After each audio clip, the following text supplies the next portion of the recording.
Perkenalkan, saya Zita Medava, NIM 1921210113 dari kelas HKI 5A, akan membahas mengenai sosiologi hukum menurut Eugen Ehrlich. Eugen Ehrlich adalah seorang ahli hukum yang lahir di Czernowitz, sekarang dikenal dengan Czernowitz, Ukraina, pada tahun 1862.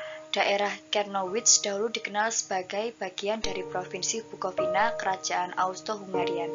Oleh sebab itu, dia dapat dikatakan sebagai seorang berkebangsaan Austria. Berikut foto dari beliau.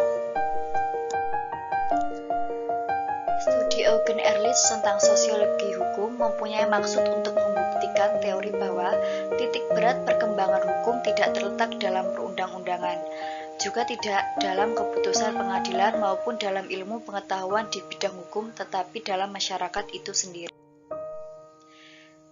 Ehrlich bertolak dari ide masyarakat. Menurut pendapatnya, masyarakat adalah ide umum yang dapat digunakan untuk membedakan semua hubungan sosial, yakni keluarga, desa, lembaga sosial, negara, bangsa, sistem ekonomi dunia, dan sebagainya.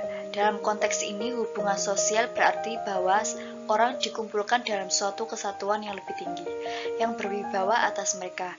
Ia juga memandang semua hukum sebagai hukum sosial. Dalam arti, semua hubungan hukum ditandai oleh faktor sosial ekonomi. Sistem ekonomi yang digunakan dalam produksi, distribusi, dan konsumsi bersifat menentukan bagi pembentukan hukum itu sendiri.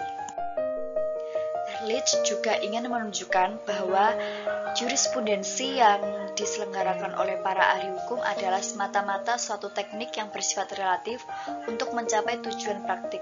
Sementara itu, jurisprudensi tidak mampu memahami apa-apa kecuali kulit yang paling luar dari kenyataan hukum yang efektif.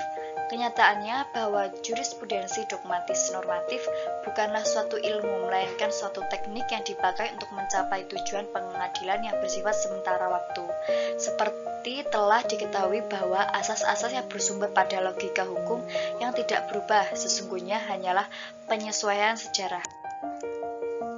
Ehrlich ingin keluar dari logika hukum semacam itu, kemudian beralih pada sosiologi hukum yang bertugas untuk menyingkap simbiolisme yang kasar dan untuk melukiskan peranannya yang sah dengan melibatkan asalnya.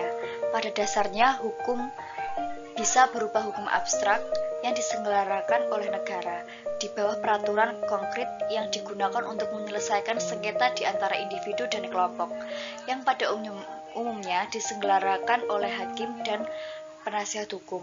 Ada pula hukum yang menguasai masyarakat sebagai suatu tata tertib perdamaian ke dalam. Hukum ini yang digunakan sebagai dasar untuk segala peraturan hukum dan karena jauh lebih objektif daripada peraturan manapun dan merupakan tata tertib hukum langsung dari.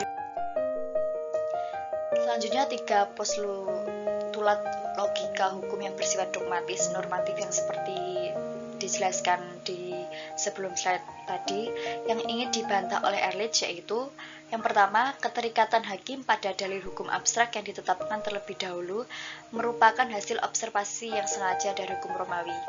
Postulat semua hukum tergantung pada negara hanya diterima mengingat kebutuhan negara monarki absolut. Kesatuan monistik dari hukum merupakan suatu teknik yang mengutamakan sentralisasi yang berlebihan dari suatu negara. Kemudian, kelemahan dari ajaran Eugen Ehrlich yang pertama adalah ajaran tersebut tidak memberikan kriteria yang jelas. Yang kedua, meragukan posisi adat kebiasaan sebagai sumber hukum. Yang terakhir, Ehrlich menolak mengikuti logika perbedaan yang ia sendiri adakan, yang berkonsekuensi akhirnya nanti sumber adat kebiasaan yang telah dibiasakan oleh masyarakat bukan lagi menjadi patokan. Hal penting dari ajaran Eugen Ehrlich yaitu hukum sebagai mekanisme pengendali sosial, faktor politik dan kepentingan dalam hukum, stratifikasi sosial hukum yang merata, hubungan antara hukum tertulis atau resmi, hukum dan kebijakan umum, segi peri kemanusiaan dari hukum, studi tentang keputusan pengadilan dan pola perilaku.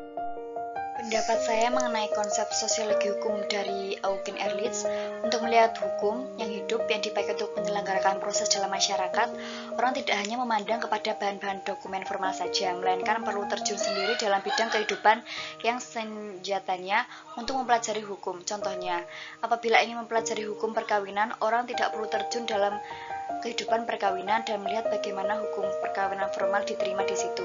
Dalam arti seberapa jauh diikuti, dibentuk kembali, diabaikan dan ditambah-tambah. Kekuatan pengaruh ini terletak pada kemampuannya untuk mendorong para ahli mengabaikan cangkraman pemahaman hukum secara betul-betul abstrak dan menarik perhatian masyarakat.